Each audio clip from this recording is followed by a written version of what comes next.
Breaking tonight, the House just hours ago passed a $1 trillion spending bill that many of our nation's veterans are calling a betrayal.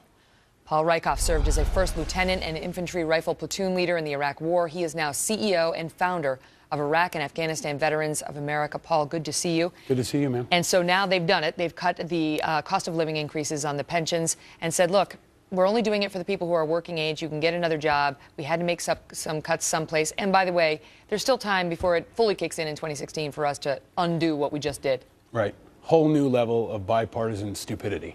This backroom budget deal, the end result here is it's going to cut retirement benefits for the average staff sergeant, Army staff sergeant, sergeant first class by about 20%. So if you're a retired E7 coming out of the Army, you're going to see about an $85,000 decrease in your retirement benefits over the course of your lifetime. So Congress is balancing the budget on the backs of our retired veterans. They say you can afford it.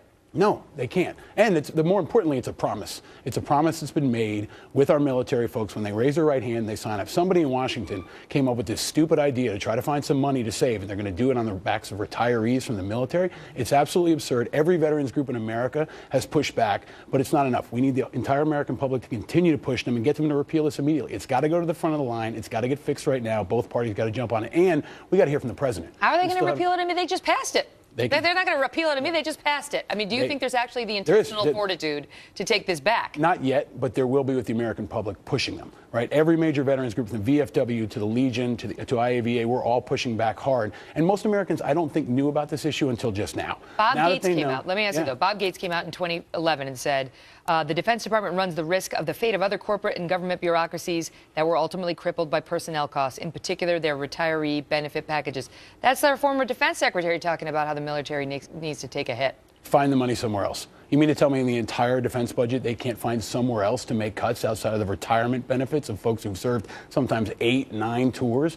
Our members are outraged. Across the country, everybody is just, they can't understand how this would be possible to go through in this time when people say they support the troops, they say they support the veterans. People need to stand with us right now. This week is critical. Go to IAVA.org. You can stand behind us and all the other veterans groups that are pushing back. Paul Ryan and others have said, you can get another job. It's not kicking in on you until you hit your 60s. If you're serving in Afghanistan, when are you going to get another job? Right? I mean, they take the most important obligation that our country asks them to take on. They do it over and over again. And maybe $85,000 isn't a lot of money to a millionaire serving in Congress. It's a lot of money to our members, and it's a lot of money to their families who've sacrificed over and over and over again. It's a total betrayal. Paul, good to see you. You too, ma'am. Thank you. Thanks for your service.